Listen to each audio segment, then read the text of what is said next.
Welcome to the TS Learning software. My students and I are thrilled to have you join us in this educational journey. Hello, I am KP. This section is about arithmetic, intermediate symbols and definitions. Part 2. Two famous symbols in mathematics. E and pi. The growth number. Imagine planting a tiny seed. This seed grows a little bit every day. The more it grows, the faster it grows the next day. This is called continuous growth. The number that naturally describes this kind of never-stopping growth is called E.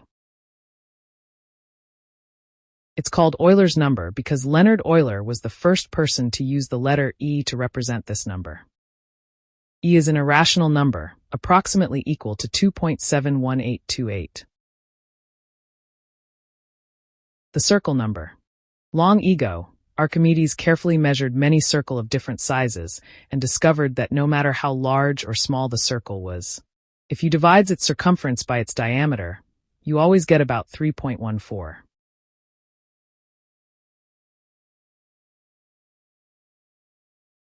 Its circumference.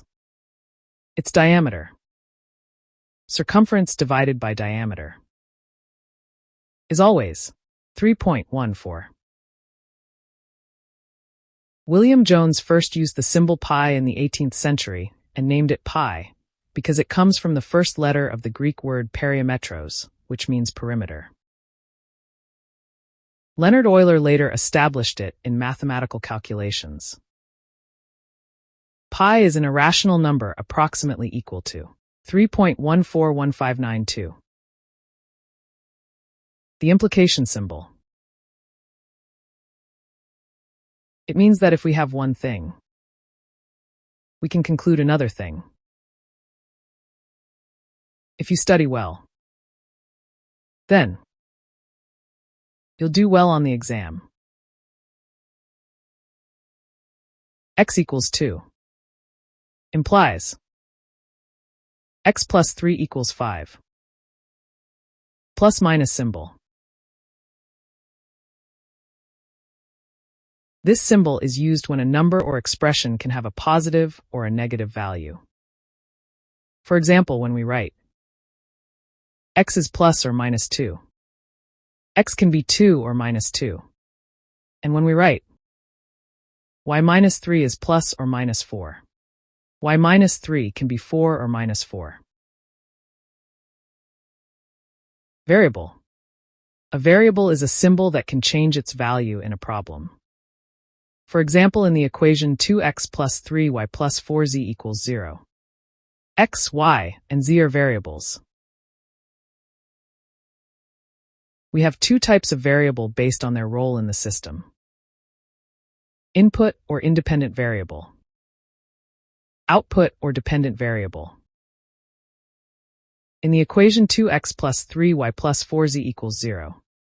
If we know the values of any of the three variables, they are called inputs or independent variables. And the variable obtained from them is called output or dependent variables. Suppose we know x is 4 and y is 2. Calculate y. X and z are inputs or independent variables. Y is output or dependent variables. Suppose we know y is minus 2 and x is 2. Calculate z.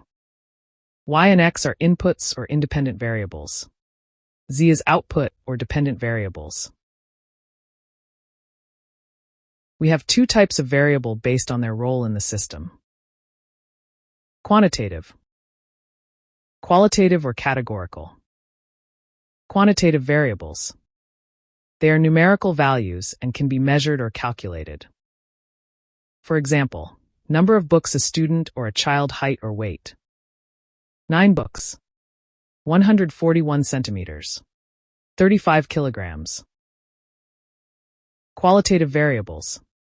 They are not numerical and represent categories or qualities. For example, eye color or food quality ranking. It is clear that eye color cannot be counted. And also, the quality of food is not countable. Parameter. A value that stays fixed within the problem, but can change between different problems. For example, suppose we want to calculate people's weight on Earth based on their mass. So we need a formula whose input is mass and output is weight. This formula was formulated by Newton as follows. Weight equals mass times g, where g is the gravitational acceleration of planets, which is 9.8 for Earth. The value of g acts as a parameter because it varies between different planets.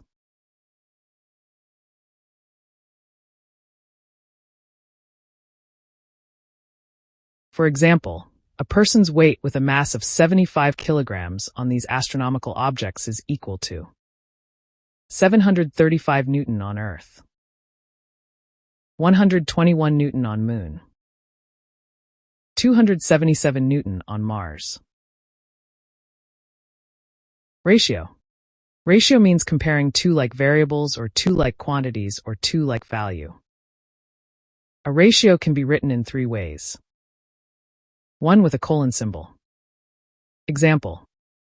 It is read 5:3. 2 as a fraction. Example 5/3. It is read as a fraction. And 3 as a division. Example 5 divided by 3. It is read as a division. Example. In an exam, there are 24 boys and 16 girls. What is the ratio of girls to boys? Solution. The ratio of girls to boys is 16:24. To reduce all ratios to their lowest terms, treat each ratio as a fraction and reduce the fraction to its lowest term.